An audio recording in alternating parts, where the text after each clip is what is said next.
Varmt välkomna. Om en liten stund kommer jag byta till engelska, men den första korta introduktionen blir på svenska. Välkomna som sagt till Under ytan, en podcast eller podd-tv-serie som vi kör tillsammans med Veckans Affärer. Och idag sitter vi på Hilton Slussen här i Stockholm, och jag har det stora nöjet att presentera ytterligare en spännande gäst som tillsammans med oss ska tänka lite och säga lite om framtiden. Som vi har sagt tidigare, som ni säkert har talat om, så är den här poddserien handlar om det nya näringslivet. Hur många företag och företagsledare faktiskt eftersträvar att kunna kombinera mening med resultat. Hur vi kan skapa värde som betyder mer, som driver affärer men samtidigt har ett tydligt syfte och bidrar till ett bättre och hållbarare samhälle.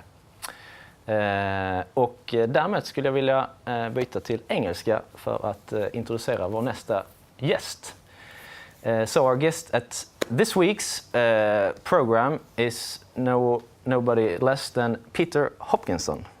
You are a professor of innovation and sustainable strategies at University of Bradford, Faculty of Management, and you are here in Stockholm today. Yes.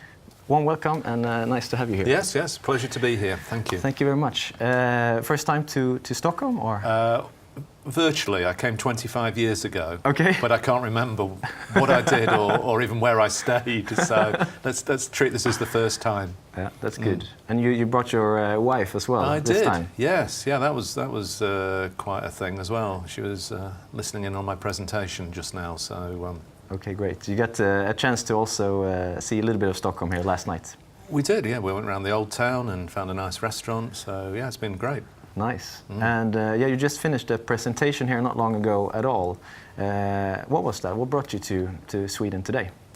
Well, I got an email from somebody who I'd never heard of, who was organising this event and had heard about some of the work that I'd been doing in this area, and asked me if I'd be interested and willing to come over and talk. And I had reasons that I needed to come to this part of the world. So tomorrow I'm heading off to Helsinki. So it was a good fit, and I was intrigued by the development of the circular economy in Sweden and the fact it was being headlined as a key idea for this year's innovation conference. Yeah.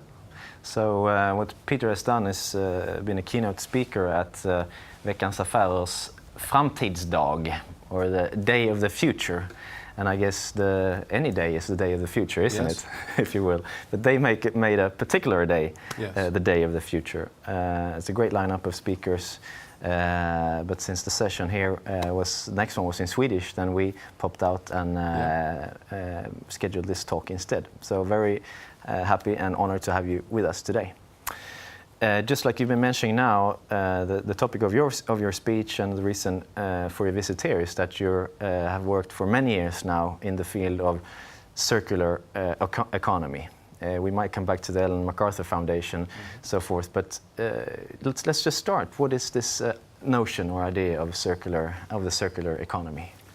Well, for those who've not heard of it before, one of the best ways to think about it is in contrast to a linear economy. Yeah. So the linear economy is characterised as an economy where you take stuff out the ground, you make stuff, and then you sell it, and then you dispose. The end user disposes of it. It's that take, make, dispose economy. Yeah. So many of the industrial economies around the world are characterised in that way.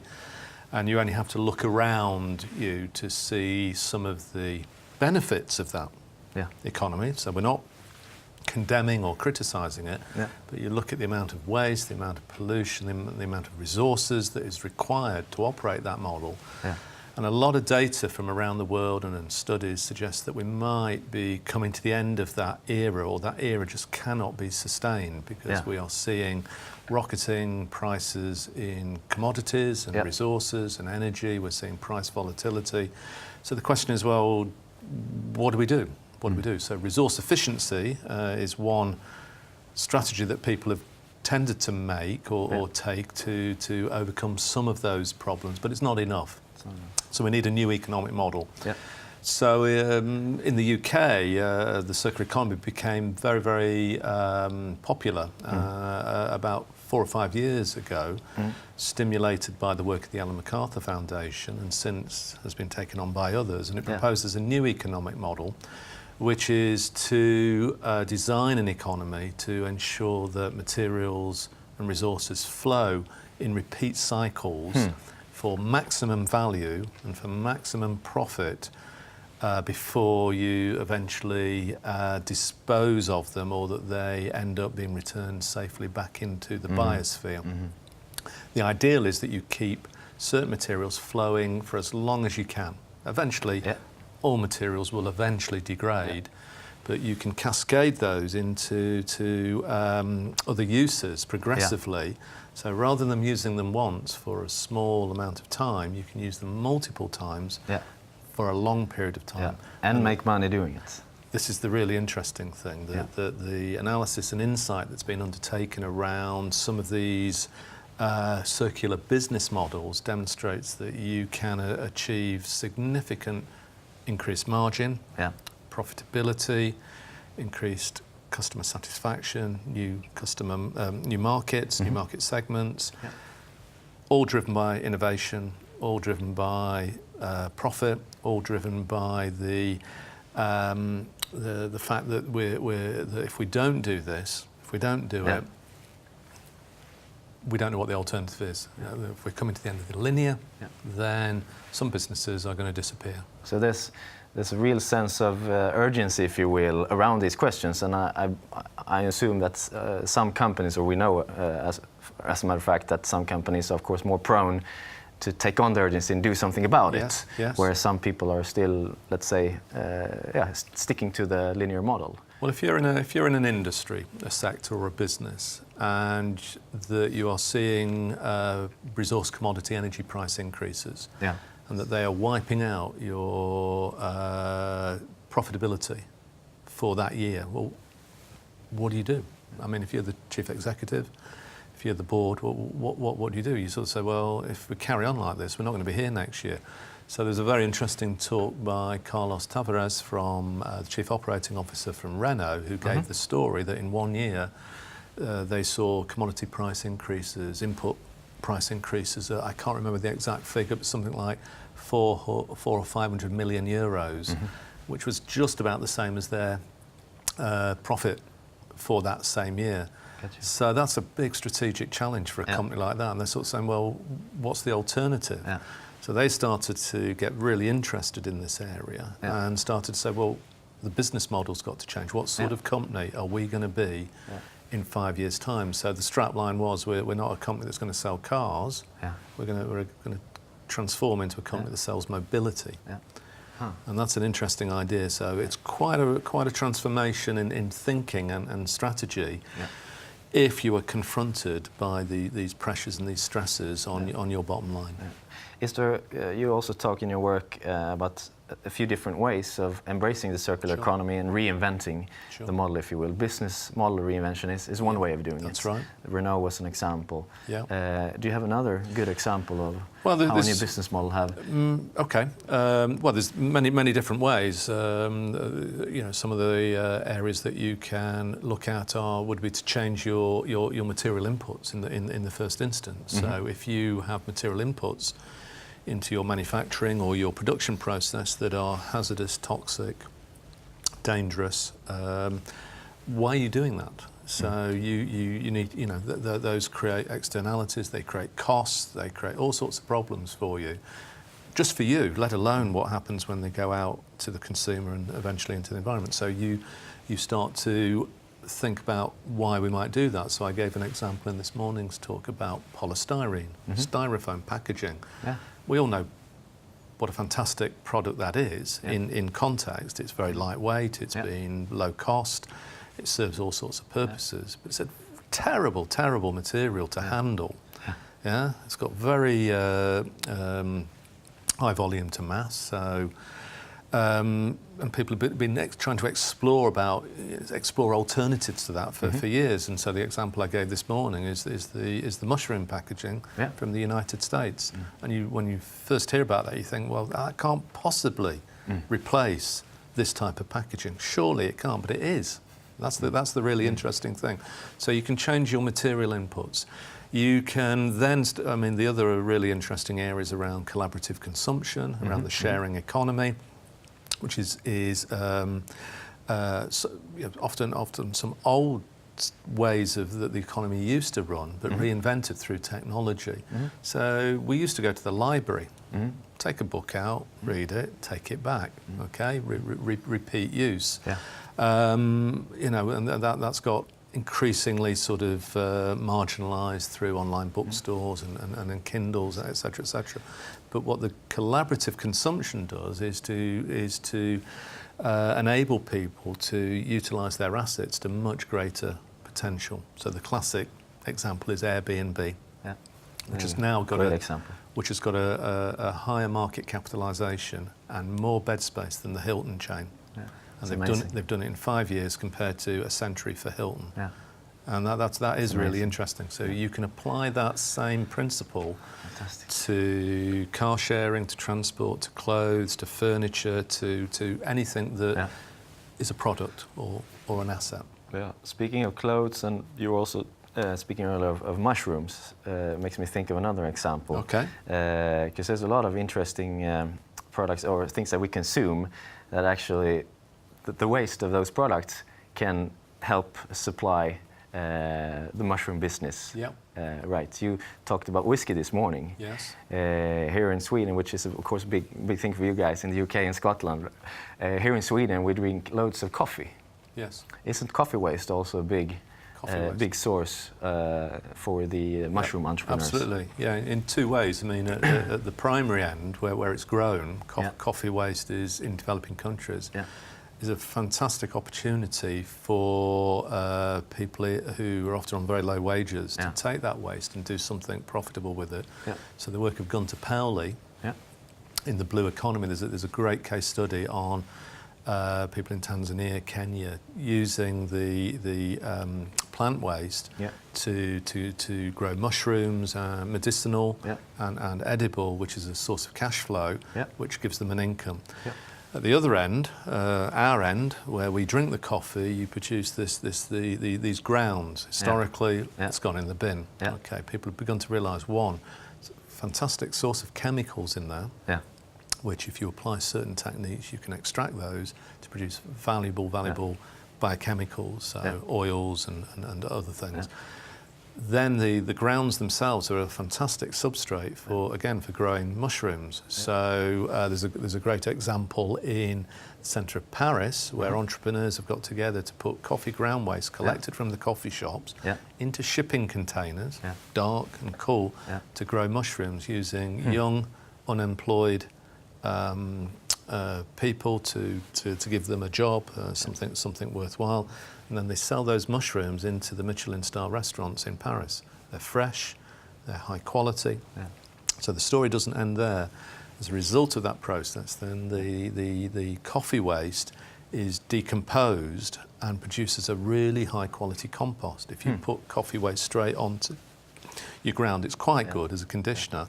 But because it breaks it down, it turns it into a much better compost for water retention, the soil fertility, so you get that positive impact on soil systems if you then sell that on. So you get this sort of complex utilisation of a material that historically has been treated as a waste and a cost. You make it circular and you appreciate and understand the ecosystem of it all and try to... And all around the world there are huge stores of biological waste material that people have never recognised as having additional sources of value. You mentioned a couple of examples. Always, since most of these listeners and viewers are probably here in are Swedish and represent Swedish companies. Do you have any examples here? You mentioned a few examples also this morning. I think it was the H&M example. Sure. Would you tell us about that? Well, yeah, H&M are a very interesting company. They're very interested in the circular economy. Now, one of the issues there is the prices of cotton and synthetic fibres, which are central to the H&M business, prices increasing. So, and I think someone gave me a figure the other day. They have something like 54 fashion turnovers a year. You know, like more than one a week. So they're selling a lot of material to consumers in the linear model.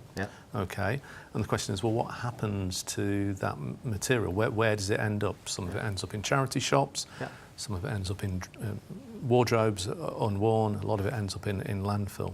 So if you start to think about circularity, what does it mean for a company like H&M? You know, if they could get that material back, and they know what's in it because it's their product. So if it's cotton mixed or pure synthetic, that has quite a significant value. So I can't remember the latest figures, but a ton of cotton, a ton of polyester, a ton of polypropylene, you know, these are valuable materials. So they've started to work with third parties to provide in-store collection facilities to encourage and incentivise consumers to bring back clothing to the store. And you think, well, why would consumers do that? You know, for the goodness of their heart, maybe. It's a bit inconvenient. So that old model of, you know, appealing to people's better interests, we've tried that in the past. This is quite clever. H&M will offer a credit note on the next purchase. There you go. So it starts to tie together some interesting things. They get the product back, valuable to them. The consumer thinks, hang on, you know, where's my cut in this? Depending on how much they bring back, they can get a credit note. What do H&M get? They get the customers coming back for a further purchase. So that then encourages H&M then to think through, well, if they're going to bring it back, we want this to be as pure a material as possible. So if it's cotton, we want to reuse it, or we want to use it for secondary purposes. We don't want to fill it with toxins or flame retardants or whatever. We want to know exactly what's in it, so it starts to affect the product design. It's early days yet, but H&M are a really interesting company in this area. Interesting. And there's other Swedish, and I also just briefly, we should round off soon, but I wanted to say a few words about the Ellen MacArthur Foundation, because it's really you're doing really important work, and there's other, besides, I think H&M is part of it, and companies like Ragn-Sells and IKEA and several others, I think, Swedish companies. And not saying that these are perfect companies, but they're really making a proactive, ambitious effort to make this work, to make money while doing good for the society and for the customers, and do it in a profitable way. This is really not a doing good type of thing, isn't it? It's really reinventing and finding ways to make more money and using the resources we have available. I think Bill McDonough captures it quite well. He says, don't save the planet, save your business. Yeah, there you go. Briefly, what is the, just in 30, 40 seconds, what is the Ellen MacArthur Foundation about? Ellen MacArthur is the figurehead. She's a round-the-world sailor who gave up sailing to develop this economic framework, this economic model, because of her observation of what was happening in the world. So she created the foundation to accelerate the transition to a circular economy through education, through working with business, and what they're really interested in is how do you achieve it at scale. So this is not a minor issue in a one country. This is how do you shift the linear economy to a circular economy at scale. And she's surrounded herself with some really great people, people like Marcus Zils, who's a lead figure in the McKinsey reports that stimulated a lot of interest in this area. She's got a fantastic advisory panel. They've collated some of the world's biggest corporates, some of the most interesting, innovative startups around the world to be part of this sort of frontline movement, and they're having great impact. And most interestingly, lots and lots of other groups are picking up the agenda and developing it in their own particular ways, in their own particular areas, which is what the foundation always set out to achieve. Okay, great. Yeah, being a platform, so to enable others. Being a platform to make it happen. Yeah, and to achieve what they can achieve, but they say this needs to be this is about everybody. The circular economy applies to everything. Yeah, it's a great idea. I'd like to ask you also for maybe some parting words. I think a lot of the people watching and listening to this are maybe some of them partly believers into this. Sure. Some of them are not quite there. What are Sure. some of the, let's say, parting words, the reason why, if not all, most of us should really try to understand this and embrace this, both from a responsibility type of view, because we want to hopefully leave our businesses and the world a better place for our kids and their kids, rather than just exploiting it for the short-term profit and so forth. So what are some of you would like to see, some of the trends you see, or some of the arguments why this is important, and why people should continue to look into it? Sure. Well, this morning I sort of presented a slide to sort of discuss the strategic challenges that a lot of businesses are facing, not just in Sweden, not just in the UK, but everywhere. And if you're confronting these strategic challenges, you need to do something different. Okay, and the circular economy is a very interesting innovation framework for doing something different. And I think what is interesting is when people start to look at it, they start to have a sort of an aha moment to say, well, this seems so obvious. Yeah. It's alluringly simple, it's very elegant, it's very coherent, and people get it. It's not perceived as a threat. Yeah. It's not a guilt trip. Yeah. It's not pointing the finger at any individual, but it's saying that we need to make a shift from linear to circular. It's an economy that applies to everything, for everybody. Yeah. So the other challenge that everyone's facing, including Sweden, is unemployment, youth unemployment, sure. Incomes, productivity levels, competition from other economies. Everybody's facing real challenges. So we've got a generation coming through. So, well, what's the future going to hold for the next generation? What I really like about the circular economy is it's a can-do attitude rather than a can't-do attitude. Some of the other frameworks, and you've mentioned some of them about responsibility, tends to put a bit of the blame back on you as an individual. So it's all about you and what you're doing. What I like about the circular economy is it tells you what you can do. It gives you the building blocks, it gives you the tools, and it says, right, go ahead and do it. And the examples I gave this morning are a really good example of how people are doing it. And once you get it, you look at the world in a very different way. You can't go back to a linear mindset. That's good. And I think, you're alluding to the word responsibility, and I get a sense that we're way beyond corporate social responsibility, CSR. This is more about corporate opportunities, of how we can change the game. And consumer opportunity. If you've got no money, you're a young person, you're unemployed, you've got no money, what do you do? What do you do? Well, you can start up a business, but how do you access the stuff that everyone else has got access to? Well, businesses like Airbnb, Zipcar, clothing rentals, they give you a different way to achieve a particular quality of life and satisfy certain needs that you can't do in the linear model if you haven't got money or a job. So actually it's very appealing. It's a very appealing model for people who are in that area, and there's a lot of people like that, all over Europe or all over the world. So I find it a very interesting model for taking on some of those issues as well. Sounds great. So we'll wrap up.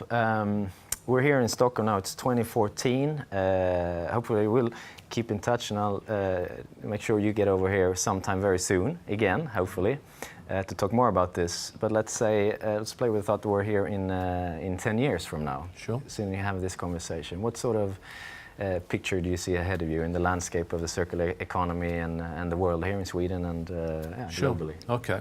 If you invite me back, make sure it's sunny. Yeah, I'll try to. Okay. it's cold and wet. In November cold day. And wet.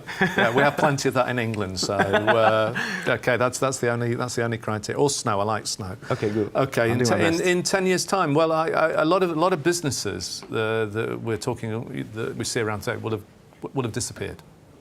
Yeah, because they haven't been able to make the shift.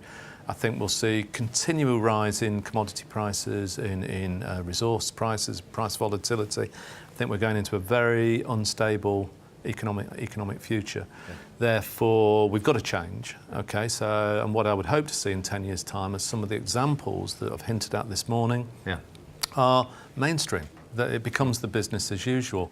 So that I'm looking around this room where we're doing this interview with furniture and lights and bottles and cameras. Those will have been designed in different ways. Those will have been the business model in which we gain access to these products and services will have shifted. And as we walk around Stockholm, we'll see sort of all sorts of entrepreneurial activity, which sort of reflects the attitude to remanufacture, to reuse, to repair, to refurbishment in very, very intelligent, high-tech ways. So this is not a low-tech. This is not going back. This is not a low-tech model. You know, so I should be able to go and purchase a credit card from a vendor or get it out of a vending machine. I can hook into a small electric car in the middle of Stockholm that enables me to drive out, you know, and have a look around. I get charged by the kilometre. I can then bring it back to the nearest charging point and leave it there for the next person. Okay, and you start to see these big infrastructure, big system changes that you're starting to see in certain places like Canada, Amsterdam, Berlin. You know, and I think we'll see a very different approach to things like property development, to real estate, to banking, to finance. So that's what I would expect to see, that, you know, some of the fancy stuff around products is interesting, but it's all that stuff that lies underneath and behind it, which I think is the really, really interesting stuff, because that's what often sort of controls and dictates a lot of our behaviours. You know, transport, housing, access to, you know, sort of finance. And that's really also part of business job, isn't it? To take these fundamental needs of society and make something really valuable from it. Use this now. So maybe logic. So maybe instead in Sweden, instead of having, I don't know what your income tax rates are. They're high. Give me what, 60, 70, 80%? Well, then you probably need to make a lot of money, so it's increasingly. But okay, so 30, 40, rather than 50, rather than a 50% tax on labour, we would see a 60% tax on resource consumption. Okay, so labour wouldn't be taxed in Sweden. That's an interesting idea. Okay, but everything we consume would be taxed, and that would create a massive mind shift. And you're just starting to see some people thinking about this in the role of taxation and financial incentives. You know, you're seeing it in the States, you're seeing it here. You know, why do we tax labour so heavily? I'm already looking forward to 2024 to see you. Well, you're young enough to be able to. You'll be around too. I'll still be around. You'll be around. Yeah. So bring your wife too, and we'll have this chat, and hopefully we'll see you, of course, before. Okay, so we'll make that a deal then, Olaf. Okay, 2024. 2024. Okay. Thanks so much. The Hilton won't be here. Probably not. Yeah. Airbnb has Airbnb conquered the world. Yeah, or some equivalent. Hilton will have reinvented itself. It will have to. It'll have to, or else it'll go out of business. Thank you so much for joining us. Okay. And thank you so much for listening in. See you next time. Okay. Thank you.